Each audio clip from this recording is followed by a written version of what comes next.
Stari zanati koji su prije nekoliko decenija mnogima bili glavni izvor prihoda, danas polako odlaze u prošlost. Obućarstvo, zanat pravljenja i popravke obuće svakako je među njima. Dok je nekada u Tutinu bilo oko 10 obućarskih radnji, sada ih je svega 3. Kako tutinski obućari opstaju u vrijeme korone, razgovarali smo sa obućarom Smajom Čuljevićem.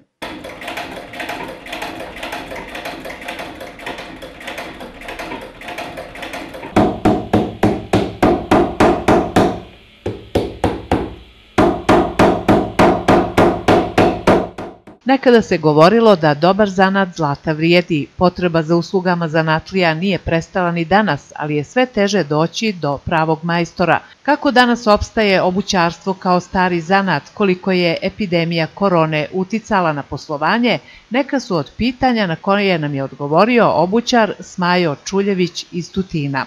Loše uticalo svakako na svija nas, ne samo na nas obućare, nego uopšte na sve te branše, naročito na ove zanate koji su malte ne sitni za jednog proizvođača i tako to, ali loše, mislim, ne mora čovjek da stigne da plati poreze, doprinose, ništa, kirije, zgode, znači baš...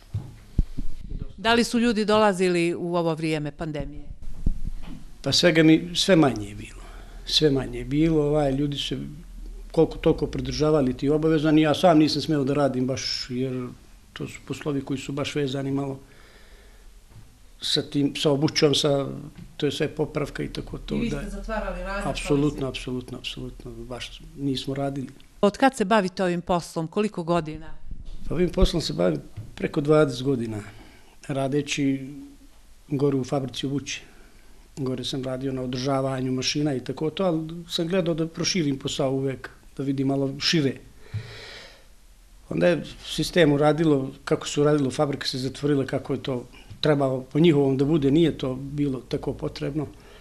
Mislim da je to bio mlad kadar koji je mogao da radi i dan danas, ali eto, sistemom, kažem, sve je to završeno.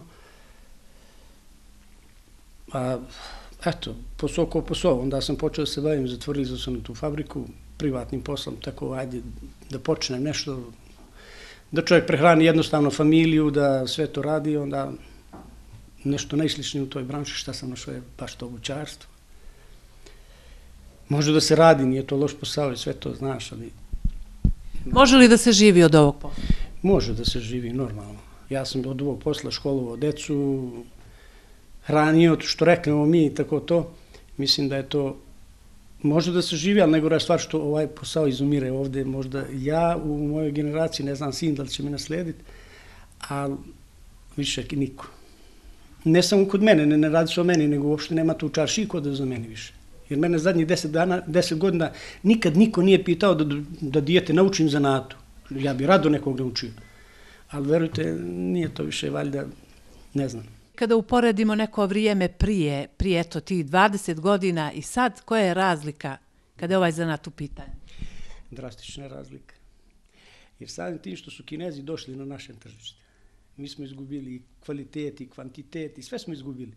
Primjera radi, nije meni kad čovjek vidi, pa mi odrasli kupimo kinesku obuću, nije problem. Ali kad vidim da deca nose kineske patike, cipele, stvarno je šteta, žalosno. Šta to sve ima tu? Koliko je štetno? Apsolutno štetno, jer nemamo dijete više koje nema kožne oboljenje. Bar siguran sam u to. Kod nas se obućarem smatra samo onaj ko popravlja obuću, što je stereotipna predstava o ovom zanatu kao takvom. Pored popravke obuće, Smajo pravi i sam obuću, ali i mnoge predmete od kože. Ja sam proizvodim, primjera radi čantre za majstore, kaiše, sve za kerove, za malte ne sve što se radi od kože. Farbamo kožne jakne i tako to, suževamo, suzimo, prepravimo, sve radimo. Što se tiče kože, sve. Sve, baš sve. Zanat je ipak siguran posao i sigurna zarada, ma kolika bila, to je sigurnost i vjera da sam možeš da zaradiš za život. Zato se treba svakako vratiti rijetkim zanatima i sačuvati ih od zaborava.